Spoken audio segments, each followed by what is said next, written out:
Trump इंतजामिया जब power में आई थी तो एक लफ्ज का इस्तेमाल किया गया था कि मैस माइग्रेशन को हम रोकेंगे, और इब्तदाई दिनों में ये कहा गया था कि इलीगल इमिग्रेंट्स को मुल्क से निकाल बाहर किया जाएगा। ये लोग जराइम करते हैं और अमेरिका में जो आबादियां हैं उन्हें गैर महफूज बनाते हैं। लेकिन वक्त गुजरने के साथ ये मालूम हुआ कि लीगल और इलीगल का मसला नहीं था, मसला था बुनियादी तौर पर इमिग्रेशन को रोकना, और उसका अमली मुजाहरा इस वक्त अमेरिकी डिपार्टमेंट ऑफ होमलैंड सिक्योरिटी की जानिब से मुतारफ कराए गए एक नए कानून में देखा जा सकता है। और ये कानून बहुत ही शॉकिंग है उन सब लोगों के लिए जो कि कानूनी रास्तों के जरिए से अमेरिका में अपनी मुस्तकिल सकूनत का बंदोबस्त करते थे। इस वक्त ये डेवलपमेंट सामने आ रही है कि अब अमेरिका में आप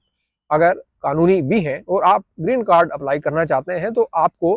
अमेरिका में नहीं बल्कि अपने मुल्क से जाकर फर्दर ड्यू प्रोसेस फॉलो करना होगा। इसमें इमिग्रेशन माहिरीन, अमरीकी आइनी माहिरीन और ट्रंप इंतजामिया की इमिग्रेशन पॉलिसियों पर जो नजर रखने वाले लोग हैं वो बहुत ज्यादा शकूक व शुबहात, तहफ़्फ़ुज़ात और इसके बहुत बड़े जो असरात हैं उसका इशारा दे रहे हैं। और उसकी वजह है यहाँ इस वक्त ये बताया गया है बुनियादी तौर पर कि इंतजामिया पहले ही रोज से ये कह रही थी कि हम लीगल माइग्रेशन को अप्रिशिएट करेंगे, लेकिन ये इन्होंने जो 21 मई का एक मेमोरेंडम 22 मई को सामने लाया है वो तो कुछ और ही कहानी सुनाता है। और उसमें ये कहा गया है कि अब वो आरजी वीजे जिन बुनियादों पर लोग अमेरिका में आते हैं, कोई जॉब स्पॉन्सरशिप पे आता है, कोई स्पाउस के जरिए से आता है, या कोई स्टूडेंट यहाँ पर आता है और यहाँ पर ही वो अपनी क्याम के दौरान अपने ग्रीन कार्ड का प्रोसेस शुरू करता है, तो अब वो यहाँ पर नहीं कर सकेगा। यानी कि जब आप अमेरिका में आते हैं आपका कोई वीजा स्टेटस होता है, उसको आप यहाँ के एक डिफरेंट स्टेटस में चेंज करने के लिए, यानी आप जब उसको तब्दील करते हैं तो उसमें एक प्रोसेस इन्वॉल्व होता है। इससे पहले तक की सूरत हाल ये थी कि वो प्रोसेस आसानी हो जाया करता था, लेकिन अब के बाद वो मुश्किल कर दिया गया है। और वो क्यों है? यानी वो स्टूडेंट जो यहाँ आते हैं, डिग्रीज हासिल करते हैं या डिग्रीज के दौरान यहाँ उन्हें दीगर जॉब करने की जरूरत होती है, तो उन्हें कुछ यहाँ के इमिग्रेशन लॉज के अकॉर्डिंग कुछ यहाँ पर बेनिफिट्स हासिल हो सकते थे, जिसमें काम की मशरूत इजाज़त होती थी और कुछ दीगर बुनियादी दस्तावेज़ात हासिल करने की इजाज़त होती थी। तो वो जो बुनियादी दस्तावेज़ात हासिल करने के लिए जो बेसिक चीज़ थी अब उसे रोक दिया गया है। और इसमें कैटेगोरी कोई 3 से 4 वीज़ाज जो है इनिशियली मेंशन किए गए हैं, जिसमें टेम्पररी विजिट वीज़ाज हैं, जिसमें वो इलीगल लोग जो कि यहाँ लीगल लोगों से शादी करके लीगल हो जाते हैं उनके ग्रीन कार्ड का प्रोसेस है, या फिर वो लोग जो बिजनेसेस के जरिए से स्पॉन्सर होकर यहाँ आते हैं और यहाँ अपने एक इमिग्रेशन वीज़ा पर होते हुए अपने मुस्तकिल ग्रीन कार्ड के हुसूल के लिए कोशिश करते हैं, तो उनका प्रोसेस अब कहा गया है कि वो आप अपने कौंसलर सेक्शन के जरिए से करें। अब ये एक बहुत ही अपसेटिंग इस वक्त डेवलपमेंट है, क्योंकि इससे हज़ारों लोग बहुत बुरी तरह से मुतासर होंगे। इस वक्त जो इमिग्रेशन माहिरीन है वो ये करार देते हैं कि बेसिकली एडमिनिस्ट्रेशन का इंटेंट ही ये था, नीयत ही यही थी, मकसद ही ये था कि वो मैस माइग्रेशन को रोकें। और इसमें अब सबसे बड़ा खदशा ये है कि वो लोग जो यहाँ आर्जी वीज़ों पर हैं, जिन्होंने यहाँ पर अपना स्टेटस एडजस्ट करना है, यानी स्टेटस एडजस्ट आपका तब होता है जब आप किसी भी वीज़ा पर हैं और उसको आप एक इमिग्रेशन वीज़ा में कन्वर्ट करते हैं, तो उस कन्वर्जन के लिए भी आपको एक फ़ी फाइल करनी होती है, कुछ फॉर्म सबमिट करने होते हैं। अब वो प्रोसेस भी ये कहा जा रहा है कि आप अमेरिका में रहता हुए नहीं कर सकते, आपको अमेरिका से बाहर जाना होगा और वहां से करना होगा। और इसमें कानूनी माहिरीन ये कहते हैं कि जब आप अमेरिका से बाहर जाएंगे तो आपका जो पहले से लीगल स्टेटस है वो खत्म हो जाएगा। दोबारा आपको किसी भी अमेरिकी कौंसुलेट में, एम्बेसी में अपॉइंटमेंट मिलती है, कब मिलती है, उसमें कितनी ताखिर होती है, इसका कोई अंदाजा नहीं है। अब इसमें हिकमत अमली ये बताई जा रही है कि ट्रंप इंतजामिया अमेरिका से इमिग्रेंट्स को बहुत बड़े पैमाने पर कम करना चाहती है, ज़्यादा से ज़्यादा बोझ यहाँ पर जो इनके होमलैंड सिक्योरिटी और इमिग्रेशन का जो महकमा है उसके ऊपर जो है उसको कम करना चाहती है, ताकि वो अपने मैक्सिमम नंबर्स गेन कर सके और उन नंबर्स के जरिए से वो फिर दिखा सके कि वो क्या कर रहे हैं। अब इस वक्त जो सिनेरियो सामने आ चुका है वो बड़ा इंटरेस्टिंग है, बड़ा अपसेटिंग भी है, और उसको देखकर ये लगता है कि एडमिनिस्ट्रेशन इस बारे में बहुत प्लान्ड डिसीजंस के साथ सामने आई है, और उसमें जुर्माने भी तय कर दिए गए हैं कि अगर वो लोग जिनका जो भी टेम्पररी वीज़ा स्टेटस है, जब ये ऑर्डर इम्प्लीमेंटेशन शुरू हो चुकी है जिसकी जुमे के रोज से, इसके बाद अगर स्पेसिफिक कैटेगरीज के अलावा किसी शख्स को नोटिस मौसूल होता है कि आपको जाना होगा और मुल्क के बाहर से होकर आपको अपना स्टेटस एडजस्ट करना है या आपने उसको लेकर फर्दर फाइलिंग करनी है, तो अगर आप ऐसा नहीं करते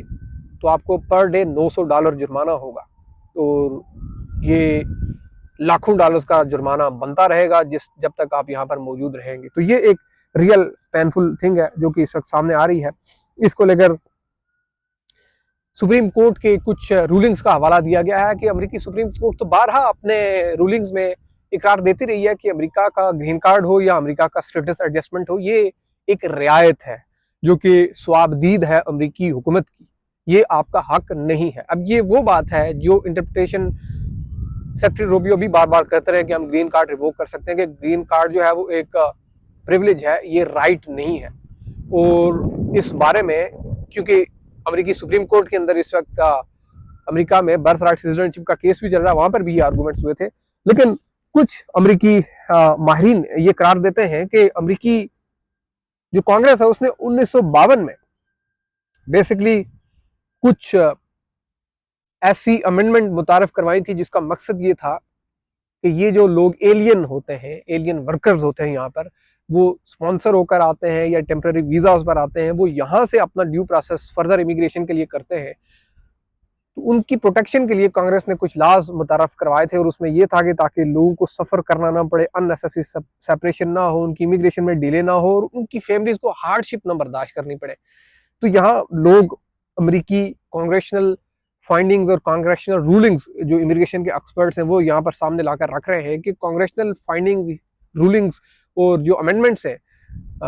जो इमिग्रेशन एंड नेशनलिटी एक्ट है उसकी अमेंडमेंट्स में तो कांग्रेस ये अमेंडमेंट्स कर चुकी हुई है 1952 में कि हमें क्या करना है, किस तरह से लोगों को रखना है। तो ट्रंप इंतजामिया का ये जो मेयर है ये बेसिकली इसे एक बहुत ही ट्रैजिक और बहुत ही डेंजरस मेयर करार दिया जा रहा है जिसका इम्पैक्ट बहुत ज़्यादा होगा। यानी अभी इसकी इम्प्लीमेंटेशन शुरू हो चुकी है। ये अलग बात है कि जो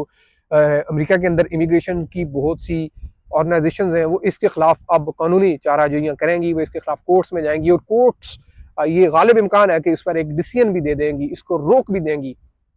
लेकिन जब तक कोई ऑर्डर होता बहुत से लोग इससे सफ़र कर लेंगे, बहुत से लोगों को इसका डैमेज बियर करना पड़ेगा क्योंकि अमेरिका में लॉ एंड ऑर्डर और जो रूल की सिचुएशन है, जो जुडिशियल सिस्टम है वो कहीं ना कहीं फंक्शनल नजर आता है। उसमें ये अलग बात है कि सुप्रीम कोर्ट में इस वक्त भी 6 रिपब्लिकन जजेस हैं, 3 डेमोक्रेट्स, और वहाँ बर्थ राइट सिटीजनशिप के केस में अभी तक जो हुआ है वो ट्रंप के फेवर में नहीं जा रहा क्योंकि वो एक बहुत ब्रॉड सब्जेक्ट है। लेकिन कुछ फेडरल कोर्ट्स ऐसी हैं जो कि सदर ट्रंप के डिसीजंस को रद्द करती आई हैं और बहुत बड़े पैमाने पर उन्होंने रद्द किया है और उसका इम्पैक्ट क्रिएट हुआ। उसको ट्रंप एडमिनिस्ट्रेशन फिर चैलेंज करती है सुप्रीम कोर्ट में और सुप्रीम कोर्ट कुछ मिक्स सा जजमेंट देती है जिसमें ट्रंप एडमिनिस्ट्रेशन का भी भला हो जाता है और जो पिटिशनर होते हैं उन्हें भी कुछ फायदा मिल जाता है। लेकिन अब इस वक्त सिनेरियो बहुत ज्यादा टफ है। पिछले जितने भी सदर ट्रंप ने जो एग्जीक्यूटिव ऑर्डर्स जारी किए वो सब स्ट्रक डाउन हुए सुप्रीम कोर्ट से। उसमें बिलखुसूस जो टैरिफ का मामला था वो आप देख लें,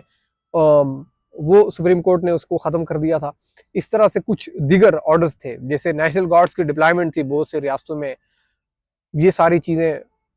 और फिर उसके साथ ही 2 हफ्ते पहले तो ये डेवलपमेंट भी सामने आई कि अमेरिकी सुप्रीम कोर्ट ने अमेरिकी बॉर्डर्स के ऊपर जो असाइलम क्लेम करने का एक हक था लोगों का, उसके ऊपर भी ट्रंप एडमिनिस्ट्रेशन की जो पोजीशन थी उसके खिलाफ एक रूलिंग दी है। तो यहाँ ये सिनेरियो तो चल रहा है कि